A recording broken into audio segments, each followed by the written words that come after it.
بسم اللہ الرحمن الرحیم۔ ختم نبوت کے دروس کا سلسلہ چل رہا ہے۔ مضمون یہ چل رہا ہے کہ مرزا قادیانی نے حضرت عیسیٰ علیہ السلام کی توہین کی ہے۔ آئیے آج بھی اسی سلسلے کی گفتگو کرتے ہیں کہ مرزا قادیانی نے مسیحیت کا دعویٰ کیا، پھر عیسائیوں کے سامنے معجزات مسیح کا انکار کر دیا۔ سیرت المہدی جلد نمبر 1 صفحہ نمبر 191۔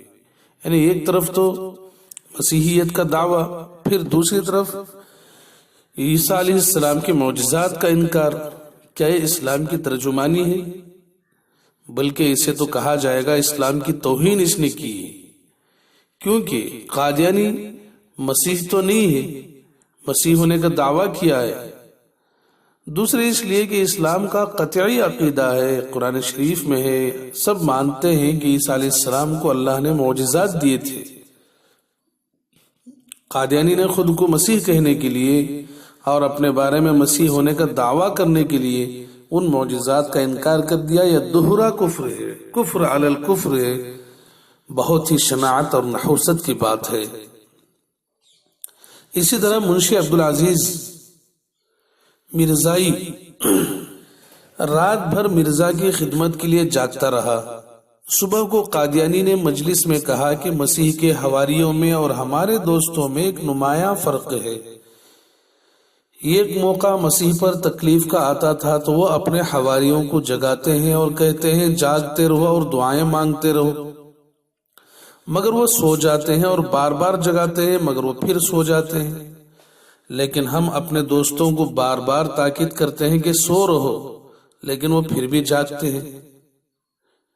خیر، اس کے بعد مرزا بشیر احمد حضرت عیسیٰ علیہ السلام کی طرف منسوب قول پیش کر کے ان کی توہین یوں کرتا ہے، خاکسار عرض کرتا ہے کہ اگر مسیح ناصری کا مطلب عیسیٰ علیہ السلام کو مراد لیتے ہیں یہ، کہ اگر مسیح ناصری کا یہ قول سچا ہے، یہ قول کا مطلب اپنے حواریوں سے کہنا کہ تم جاگتے رہو دعائیں کرتے رہو، مسیح ناصری کا یہ قول سچا ہے، اور ضرور سچا ہے کہ درخت اپنے پھل سے پہچانا جاتا ہے، تو ہر غیر متعصب شخص کو ماننا پڑے گا کہ جو شیریں پھل حضرت مسیح موعود کی صحبت نے پیدا کیا ہے، مسیح موعود کا مطلب مرزا قادیانی کو لیتے ہیں، وہ مسیح ناصری کی صحبت ہرگز نہ پیدا کر سکی۔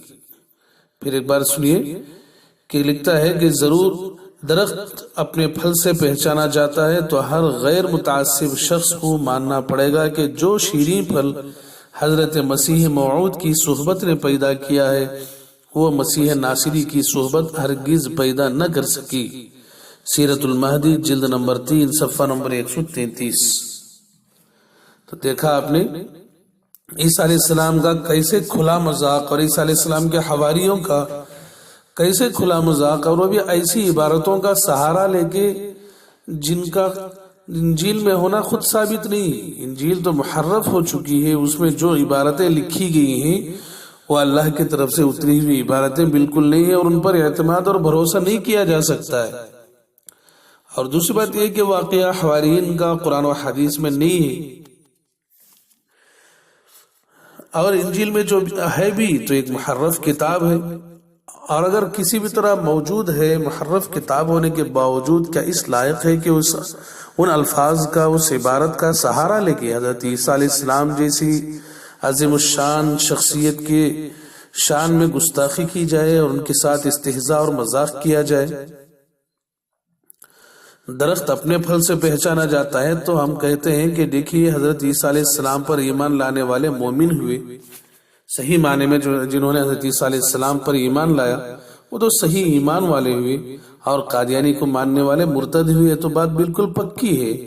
تو اب دیکھیے پھل کس کا پکا ہے، میٹھا ہے، اور کس کا جو ہے کچا اور کڑوا ہے۔ جتنے زیادہ اس کے خدمت گزار تھے اتنے ہی ایمان سے دور اور خدا کے دشمن تھے۔ جو آدمی جتنا مرزا قادیانی کا قریبی ہوتا اتنا ہی وہ انبیاء علیہ السلام کی توہین کرنے والا اور خدا کی دشمنی مول لینے والا تھا۔ یہ تقابل کس منہ سے آپ لوگ کر رہے ہو؟ دیکھو جس آدمی کی خدمت کی تم بات کر رہے ہو منشی عبدالعزیز، اس کے دل میں رائی کے برابر بھی ایمان ہوتا تو اس وقت جب قادیانی نے حضرت عیسیٰ علیہ السلام کی توہین کی حواریوں کا حوالہ دے کے تو فوراً اس کا گریبان پکڑ لیتا، مگر قادیانی کی صحبت کا کفری اثر تھا کہ اتنے بڑے کفر کو سن کر نہ صرف برداشت کیا بلکہ اس پر فخر کرتا رہا۔ تو اب اسی پھل کو دیکھ لو کہ پھل کس کا کڑوا ہے، اور پھل کے حساب سے درخت کا اندازہ لگا لو کہ کون سا درخت گندا خبیث ہے اور کون سا درخت پاک اور طیب ہے۔ اسی طرح ایک جگہ لکھا ہے کہ اس بات پر تعجب نہیں کرنا چاہیے کہ کیوں اس عاجز کو عیسیٰ علیہ السلام کے نام پر بھیجا گیا، کس نے ہم پوچھتے ہیں کہ کون بھیجا ہے تجھے؟ اچھا خیر آگے لکھتا ہے کیونکہ فتنے کی صورت ایسی ہی روحانیت کو چاہتی تھی، جبکہ مجھے قوم مسیح کے لیے حکم دیا گیا ہے تو مصلحتاً میرا نام ابن مریم رکھا گیا ہے۔ ہم پوچھتے ہیں کہ کون رکھ دیا تیرا نام ابن مریم؟ آگے لکھتا ہے آسمان سے نشان ظاہر ہوتے ہیں۔ ہم پوچھتے ہیں کہ کون سے نشان، کہاں کے نشان؟ لکھتا ہے زمین پکارتی ہے۔ ہم کہتے ہیں کہ کون پکارتی ہے، کیسے پکارتی ہے، وہ آواز کیسی ہے، کون سی زبان ہے اس کی؟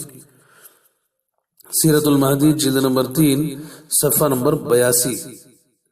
ہم کہتے ہیں کہ قادیانی کا نام عیسیٰ نہیں، وہ ابن مریم بھی نہیں، آسمان و زمین سے اس کے لیے کوئی نشان ظاہر نہیں ہوا۔ دراصل بات یہ ہے کہ نبی کریم صلی اللہ علیہ وسلم کے دعوی ختم نبوت کے بعد کسی کے دعوی نبوت پر غور نہیں کیا جا سکتا، بلکہ الٹے اسے فوراً اس پر لعنت بھیجی جائے گی جو نبوت کا دعویٰ کرے گا، اور اسے جینے کا کوئی حق دنیا میں نہیں ہوگا۔ ایک مرزا نے کہا کہ ہمارے امام یعنی مرزا قادیانی کے ساتھ مائدہ یعنی لنگر خانہ ہے۔ نعوذ باللہ۔ سیرت المہدی جلد نمبر 3 صفحہ نمبر 87۔ یہ کیوں کہا اس آدمی نے، مرزائی نے؟ یہ بات اس لیے اس نے کہا ہے تاکہ کوئی مرزا قادیانی کو عیسیٰ علیہ السلام سے کمتر نہ سمجھے یا اعلیٰ سمجھے یا برابر۔ یعنی عیسیٰ علیہ السلام پر جو مائدہ نازل ہوا تھا، آسمان سے دسترخوان نازل ہوا تھا، ان کے حواریوں کی درخواست کرنے پر، ان کے قوم کے درخواست کرنے پر اس کی مماثلت ثابت کرنے کے لیے مرزا قادیانی کے بارے میں کہا جا رہا ہے کہ اس کے پاس لنگر خانہ تھا۔ لنگر خانہ تھا تو تھا ہوگا، وہ تو عیسیٰ علیہ السلام کو دسترخوان آسمان سے اترا تھا۔ یہاں لنگر خانہ تو سب لوگوں کا ملا ہوا پیسہ ہے اور سب لوگوں کی ڈالی ہوئی چیزیں ہیں اور اس سے کھانا پکتا ہے، وہ کہاں نہیں پکتا۔ وہ ایک شخص نے خواب میں نبی کریم صلی اللہ علیہ وسلم کو دیکھا کہ آپ نے قادیانی کے بارے میں فرمایا ہادہ عیسیٰ، اور آگے فرمایا کہ یہ قادیان میں رہتا ہے۔ عجیب خواب ہے۔ ایک لفظ تو عربی کا ہے اور ایک لفظ اردو میں۔ سیرت المہدی جلد نمبر 2 صفحہ نمبر 116۔ پہلی بات تو یہ کہ واقعہ درست بالکل نہیں ہو سکتا، چلو بالفرض ایسا خواب آیا ہی ہے تو اس کا مطلب یہ ہے کہ حضرت آپ علیہ الصلوۃ والسلام سوال فرما رہے ہیں کہ احاذا عیسیٰ، کیا اس جیسا نالائق انسان بھی عیسیٰ بن سکتا ہے؟